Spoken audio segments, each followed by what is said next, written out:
So, okay, queens, this client came in for a full service, which is a takedown, wash, condition, and a reinstall.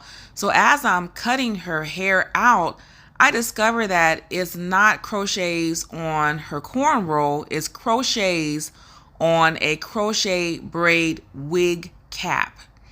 So that was a little bit surprising because I wasn't expecting that, and the lovely client didn't tell me that she had that on. So I proceeded to go ahead and take off the wig cap from the front.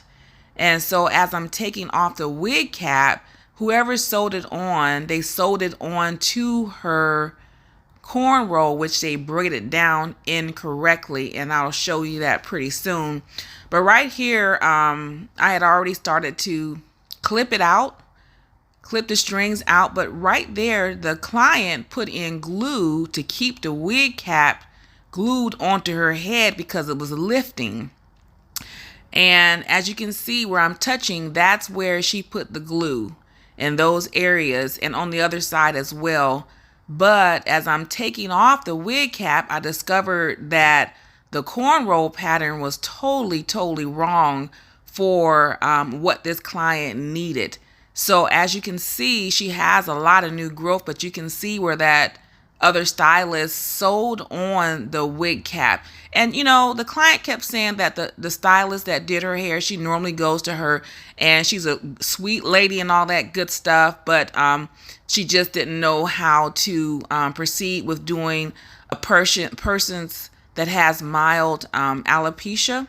I went ahead and took that off, and then this is the wig cap, and you guys see it looks pretty heavy, and it was heavy. That's a full wig cap that she sewed on. Look how heavy that thing is.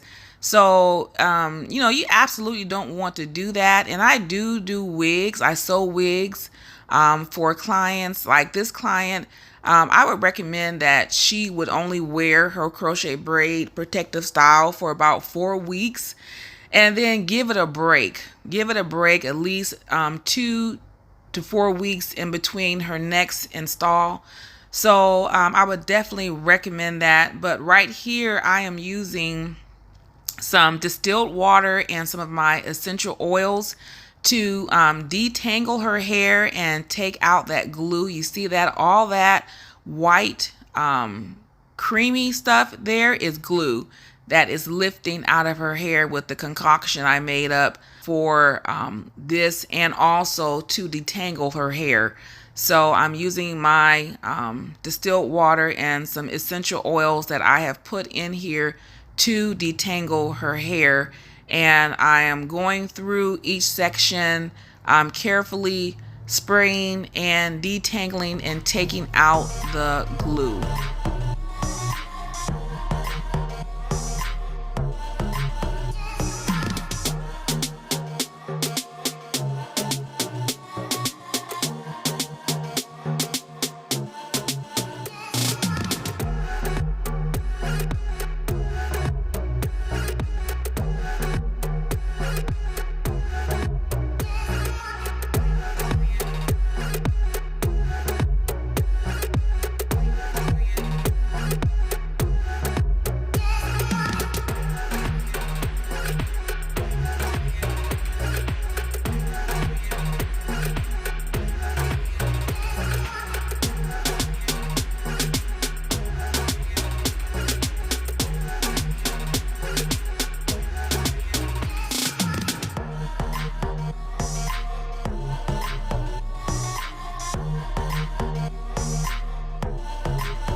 So queens, right here, I'm just simply going through the hair, looking for sections that need to be detangled. So I'm going to find those sections and then come back with the detangler spray and spray those sections really good, and just start to detangle the hair where it's really matted. As you can see, there's a lot of matted sections over here. So as you can see right there, that's a lot of buildup right there. So I'm going to spray and detangle that section.